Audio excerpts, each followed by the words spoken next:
గెలిచేదెవరు majority ఎంత జూబ్లీహిల్స్ బైపోల్లో జోరుగా bettings కాయ్ రాజా కాయ్ వందల కోట్లు చేతులు మారుతున్నట్లు అంచనా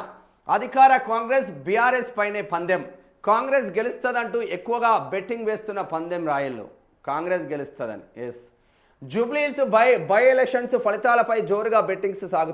సాగుతున్నాయి పోలింగ్కు ఇంకా 3 రోజులు ఫలితాల వెల్లడికి వారం టైం ఉన్నప్పటికీ మారుతున్న సమీకరణలకు తగ్గట్టుగా ఎప్పటికప్పుడు గెలుపోటంలపై పందాలు నడుస్తున్నాయి గెలుపు ఎవరిదనే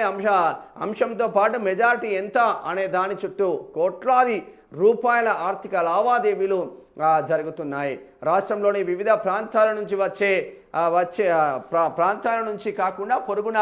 ఉన్న ఏపీ రాజకీయ నాయకులు వ్యాపార వర్గాల నుంచి కూడా బెట్టింగ్లో పాల్గొంటున్నట్లు సమాచారం ఈ బై ఎలక్షన్ సందర్భంగా చేతులు మారే అక్రమ నగదు విలువ వందల కోట్లలో ఉంటుందని భావిస్తున్నారు కాయ్ రాజా కాయ్ అంటున్నారు వందల కోట్ల బెట్టింగ్ వ్యాపారం నడుస్తూ ఉందంట జూబ్లీహిల్స్ నియోజకవర్గంలో కాంగ్రెస్ గెలుస్తుందని వందల కోట్లు పెడతా ఉంటే ఓ 50-60 కోట్లుగా బీఆర్ఎస్ గెలుస్తుందని పెడతా ఉన్నారంట మరి ప్రజలకు అందుబాటులో ఉండే నాయకుడు ఎవరు అంటే చిన్న శ్రీశైలం యాదవ్ కుటుంబమేనా చెప్తా ఉన్నారు చాలామంది సునీత గెలిస్తే ఏమవుతుంది అంటే ఈ కాంగ్రెస్కు కొంచెం ఇబ్బందికరమైన వాతావరణం ఏర్పడుతుంది కొన్ని గ్యారంటీలు అట్లీస్ట్ అమలు చేస్తారు అన్న చర్చ పబ్లిక్లకు వెళ్ళింది మరి ఆడబిడ్డలకు ఇవ్వాల్సిన 2,500 రూపాయలు వస్తాయి ఇక్కడ ఓడిపోతాయి అన్న చర్చ జరుగుతుంది మరి ఆ స్కూటీలు ఎటుపోయినాయి ఆడబిడ్డలకి ఇస్తాన స్కూటీలు ఎటుపోయినాయి తులం బంగారం ఎటుపోయింది 1,00,000 రూపాయలు తులం బంగారం 1,00,000 రూపాయలు రాకపోయా తులం బంగారం రాకపోయా మరి ఆ వృద్ధులకు ఇస్తాన పెన్షన్లు 4,000 రూపాయలు రాకపోయా వికలాంగులకు ఇస్తాన పెన్షన్లు 6,000 రూపాయలు రాకపోయా ఇవి రాకపోయా ఎటువా మన గ్యారంటీలు ఎటువా డిసెంబర్ 9నే 15,000 రూపాయలు ఇస్తాం అన్నదాతలకు అన్నాం ఆ గ్యారంటీ ఎటువా హైదరాబాద్ జూబ్లీహిల్స్ నియోజకవర్గంలో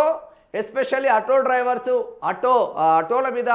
బతుకు బండి నడిపే ఆటో డ్రైవర్లు చాలా ఎక్కువగా ఉంటారు మరి ఆటో డ్రైవర్లకు ఇస్తాన 12,000 రూపాయలు ఎటువైనాయి అని ఆటో డ్రైవర్లు అడుగుతూ ఉన్నారు ఎక్కడ కూడా అభివృద్ధి అనేది నిల్లు జూబ్లీహిల్స్ నియోజకవర్గానికి ఈ 23 నెలల కాలంలో ఏమైనా మనం రూపాయి అన్న ఖర్చు పెట్టామంటే ఏ కారణ పైసలు ఖర్చు పెట్టలే రూపాయి కాదు కానీ పావుల కూడా ఖర్చు పెట్టలే మరి జూబ్లీహిల్స్ నియోజకవర్గ ప్రజలు ఎటువైపు ఉన్నారంటే కాంగ్రెస్ కార్యకర్తలు మా సారు మస్తు తిరుగుతున్నాడు మా వివేక్ సార్ మస్తు తిరుగుతుండు మా జూపల్లి సార్ మస్తు తిరుగుతుండు మా పొంగిలేడు సార్ మస్తు మేమే గెలుస్తామని వాళ్ళకు విపరీతమైన ప్రభుత్వ వ్యతిరేకత ఉంది ఎక్కడ చూసినా మాకు జనం జైజేలు కొడుతూ ఉన్నారు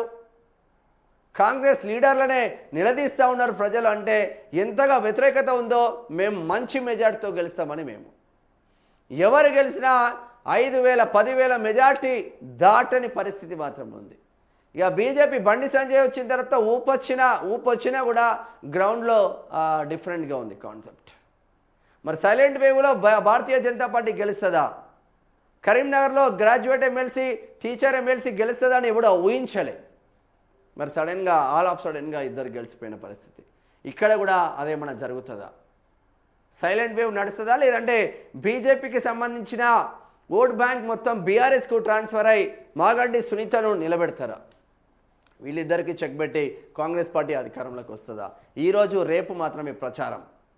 మధ్యలో ఒక రోజు గ్యాప్ 11వ తారీఖు ఎలక్షన్ 14వ తారీఖు ఎవరి విధిరాత ఎవరికి గన్మెన్లు వస్తారు ఎవరికి ఇంట్లో కూర్చొని ఏడుస్తారు అనేది 14వ తారీఖు తెలుస్తుంది ఇది భారీగానే బెట్టింగ్ నడుస్తూ ఉంది గట్టిగానే